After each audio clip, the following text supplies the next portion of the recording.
Over 70 million Americans suffer from poor sleep, which is then related to other health issues like obesity, anxiety, and chronic fatigue. That's why right now we experience the rise of melatonin supplements that you can buy over the counter. So many people consider taking a melatonin supplement, but researchers are right now warning about the potential downsides and side effects of taking melatonin. I read several studies, tested melatonin by myself, and collected data from some of my clients who were using different melatonin supplements. So in this video, I will help you answer the question, should you take melatonin? In order to answer that question, we first have to know and understand what melatonin actually does in our body. Melatonin first is known as our sleep hormone, so that makes us falling asleep.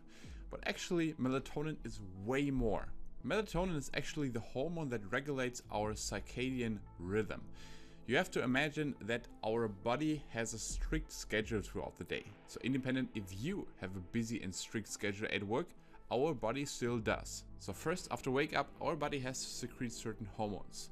Also adjust the body temperature to different times during the day and adjust our digestion. And all happens in a strict order and to a certain time. That's why this biological schedule, so the circadian rhythm, is so vital and important for our health and well-being. And melatonin is like the manager for that circadian rhythm. So there's already one reason why you can use a melatonin supplement. When, for example, for some reason, your circadian rhythm is out of balance. For example, if you're traveling to different time zones. So studies have shown that a melatonin supplementation can help, in that case, to recalibrate the circadian rhythm.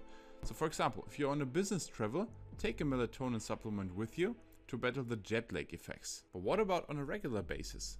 Are there any downsides and is it safe to take? Well, depending on the dosage, there might be certain risk.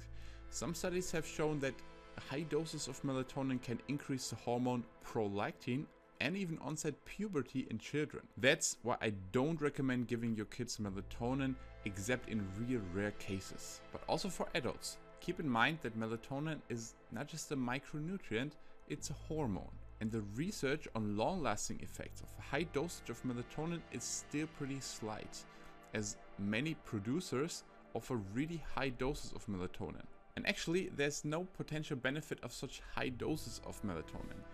Studies have shown that dosage up to 1 to 2 milligrams of melatonin can significantly reduce the latency, so the time that you need to fall asleep.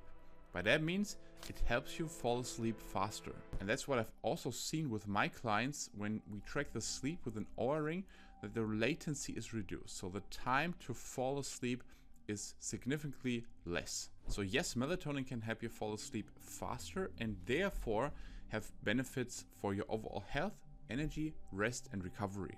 But there's one big issue with melatonin supplementation that almost no one is talking about, and it's driving me crazy. Because if you consider taking a melatonin supplement due to some sleep issues, or you simply need a lot of time to fall asleep, you first have to ask the question, why is that the case? So what's the root of the problem?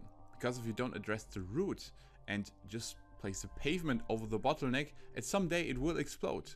Meaning, the reasons for your sleep issues can go deeper into biology and biochemistry. And this can kick the domino effect of health issues in your body. Let me give you an example. If someone has a poor sleep, it can be due to obvious reasons. So too much caffeine, poor sleep habits, doom scrolling before bedtime, or also maybe a magnesium deficiency or simply the lifestyle. Not seeing enough sunlight, not doing any kind of exercise, and bad food choices. That's for me as a health professional an obvious reason. But it can also be due to not so obvious reasons. For example, if you have a deficiency in serotonin, because serotonin is a biochemical that is needed to produce melatonin.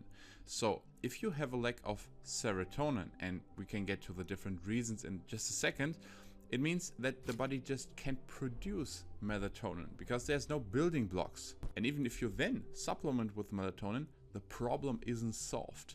And this can lead to high blood sugar levels, anxiety, and still poor sleep. Because as we know right now, melatonin can help you fall asleep, but not necessarily stay asleep. By the way, if you are an entrepreneur or executive, at that point right now, I offer a neurotransmitter assessment free of charge by me personally to identify your biochemistry profile and identify some potential issues in your biochemistry that can, for example, lead to poor sleep or poor recovery. So it's a simple questionnaire that I use with my clients, and it gets evaluated by me personally. So click the link down below to see if you apply for a free health assessment. Because these deficiencies can be addressed easily with more natural supplements, dietary adjustments that don't have any side effects. Because melatonin can also have immediate side effects, such as the melatonin hangover. So some people experience a little bit of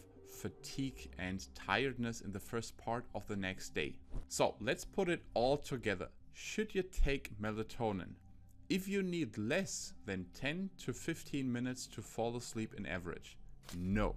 There's no need to take any kind of melatonin supplements.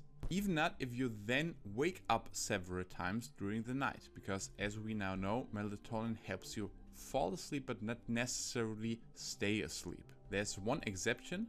We know that with aging, melatonin levels drop naturally, and this can lead to a vicious cycle because lower melatonin then accelerates your aging process, which then lowers melatonin again. So in that case, if it's age related, then you can consider taking a melatonin supplement which is released with a time delay, so which is released throughout the entire night. If you implemented a good sleep hygiene, you take the right supplements, for example a good high quality magnesium prior to bedtime, you are also aware of your light consumption, and you eat enough carbs related to your activity and to the right timing, so you have all these habits and routines dialed in, but you still can't fall asleep or just need a long time to fall asleep, then you can consider taking melatonin about 1 to 2 milligrams 1 to 2 hours prior to bedtime. In that case, I recommend taking a melatonin in form of liposomal melatonin spray, which has from my experience the greatest effects. But if you don't establish a good sleep routine yet, then I recommend watch this video first before you consider taking a melatonin. And if you want to get a complete private health optimization, check out the link down below and apply for a private consultation. That's it for today. See you in the next video.